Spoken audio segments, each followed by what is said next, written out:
आदाब, मैं हूं मुमताज आलम रिजवी और मैं बात करूंगा अमेरिका की और अमेरिकी सदर डोनाल्ड ट्रंप की। डोनाल्ड ट्रंप पे हमला हुआ है।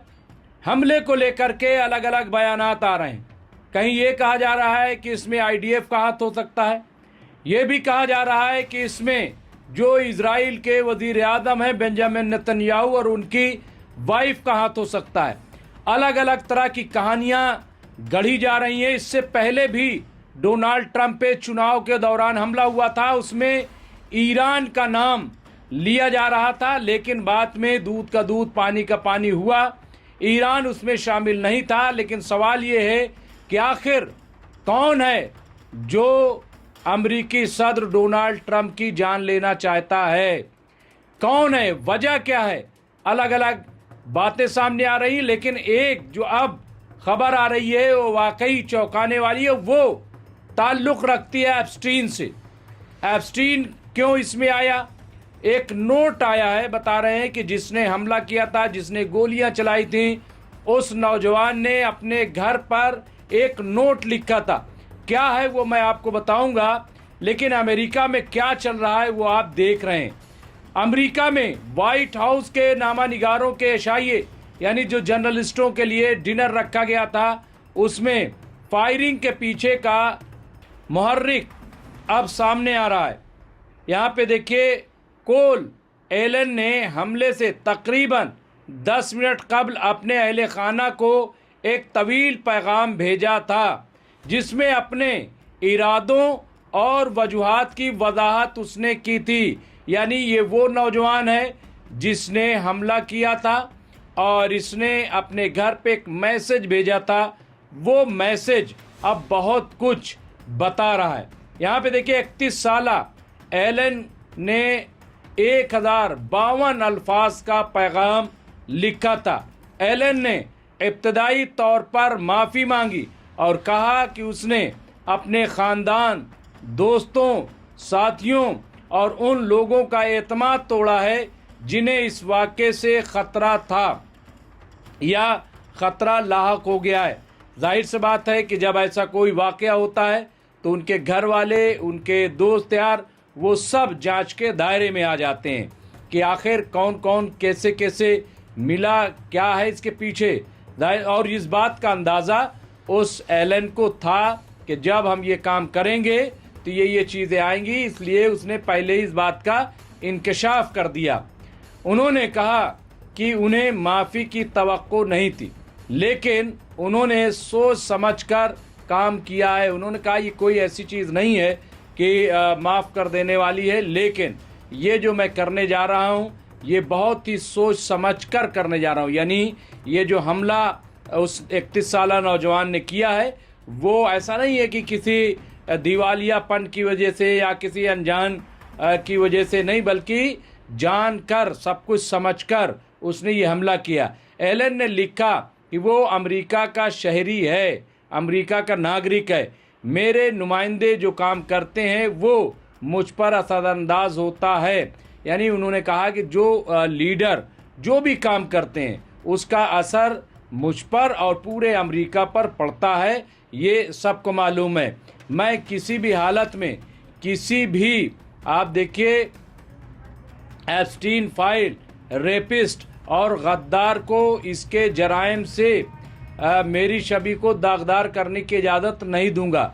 उन्होंने एप्स्टीन फाइल का जिक्र किया और कहा कि इनकी जो हरकतें हैं, ये इनके जो कारनामे हैं वो बहुत ही शर्मसार करने वाले हैं।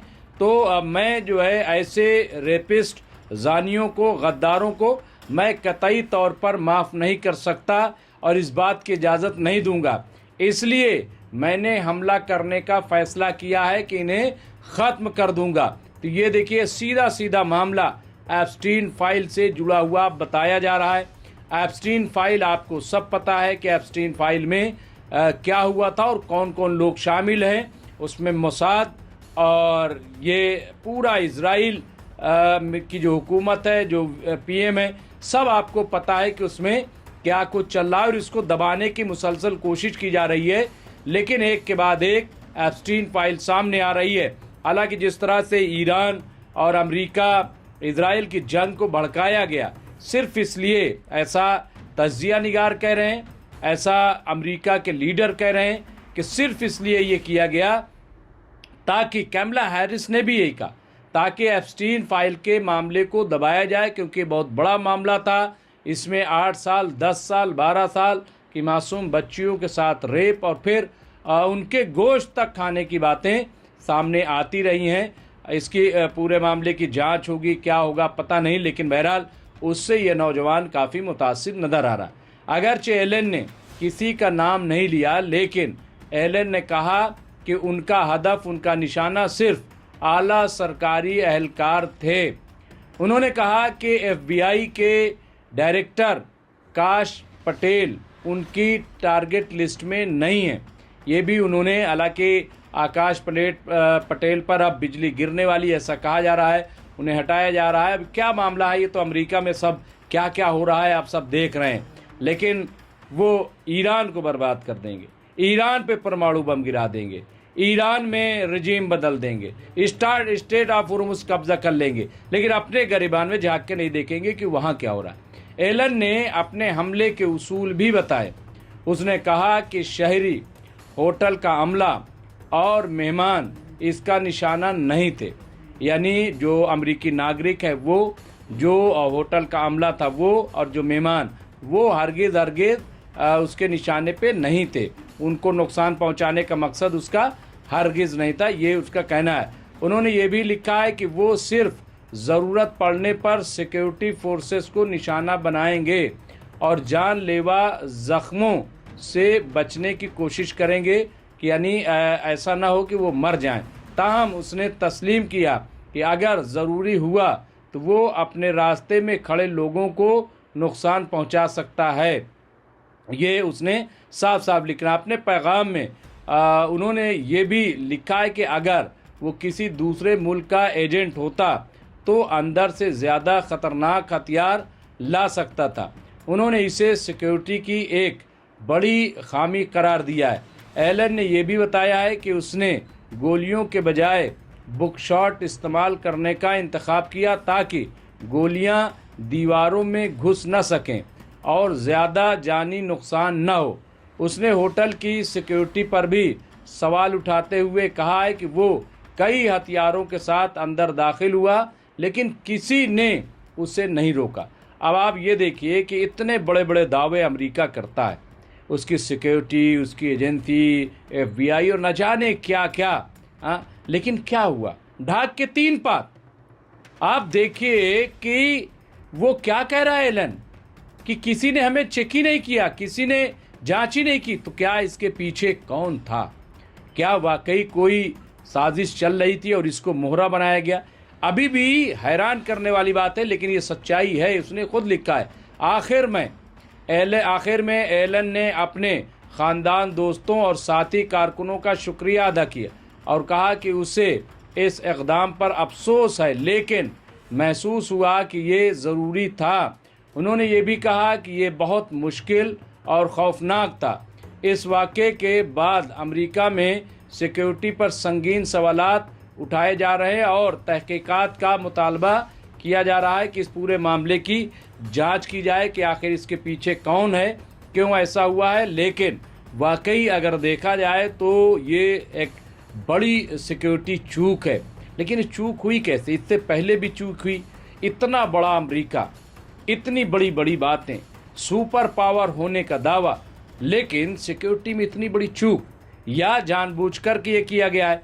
अब एलन का जो बयान है वो कितना सच है, कितना झूठ है, क्या इसके पीछे मकसद है, क्या कोई चीज़ छिपाने की कोशिश की जा रही है, कुछ भी नहीं पता चल पा रहा है। सोचिए ज़रा से, ये अमेरिका का मामला है और अमेरिकी सदर का मामला है, लेकिन ये तो तय है कि इसमें ईरान शामिल नहीं है। और इसका जिक्र खुद डोनाल्ड ट्रंप ने कह दिया। जब उनसे सवाल किया गया कि क्या इसमें ईरान के साथ जंग एक वजह हो सकती है, तो उन्होंने कहा कि ऐसा नहीं हो सकता। तो फिर सवाल ये है कि कौन लोग, क्या जो नाराज़गी बढ़ रही है वो इसकी वजह है, या एप्स्टीन वाकई इसकी वजह है? तो नौजवान तो फिर एक नौजवान तो नहीं होगा, न जाने कितने एलन होंगे जिनकी ज़िंदगियां तबाह हो रही, ज़िंदगियां बर्बाद हो रही हैं, और आप कुछ सोच नहीं रहे हो। आप सिर्फ जंग करते जा रहे हो, बातचीत के लिए संजीदा नहीं हो। पूरा अमेरिका प्रोटेस्ट कर रहा है, हर जगह प्रोटेस्ट कर रहा है, लेकिन आप अपनी मनमानी कर रहे हो। तो ये आप देखिए, ये तमाम चीज़ें जो हैं वो वाकई हैरान करने वाली हैं। और सबसे बड़ी बात ये है कि जो अमेरिकी सदर डोनाल्ड ट्रंप हैं, उनकी सच्चाई भी यहाँ पे सामने आ रही है। तो बहरहाल ये एक चूक तो थी, जो वहाँ पे एक शख्स जाता है, गोली चलाता है, और शख्स अंदर पहुँच कैसे गया। अगर हिंदुस्तान में भी देखें, एज ए जर्नलिस्ट मैं बता रहा हूँ, मेरा अपना तजर्बा है। मैं प्रेसिडेंट के प्रोग्राम में भी गया, नायब जो सदर हैं उनके प्रोग्राम में, पीएम के प्रोग्राम में, कई ऐसे और इंटरनेशनल दौरे भी मैंने किए हैं। लेकिन मैंने देखा कि सिक्योरिटी बड़ी सख्त होती है। आप कार्ड भी अगर लेते हैं तब भी 2-3 सिक्योरिटी से गुजर कर आपको किसी इस तरह के वीवीआईपी प्रोग्राम में जाना पड़ता है। आप आम दिनों में भी आप चले जाएं, यहाँ पे जो सेंट्रल सेक्रेटरीट है वहाँ पे आप नहीं जा सकते। आप पार्लियामेंट में इस तरह से कई सिक्योरिटी में आप चेक होकर के जाएंगे, तो वहाँ ये कैसे हुआ, क्या इसके पीछे, बहरहाल जो भी होगा मैं आपको अपडेट करता रहूँगा। देखते रहिए एमएमसी न्यूज़ इंडिया। बहुत बहुत शुक्रिया।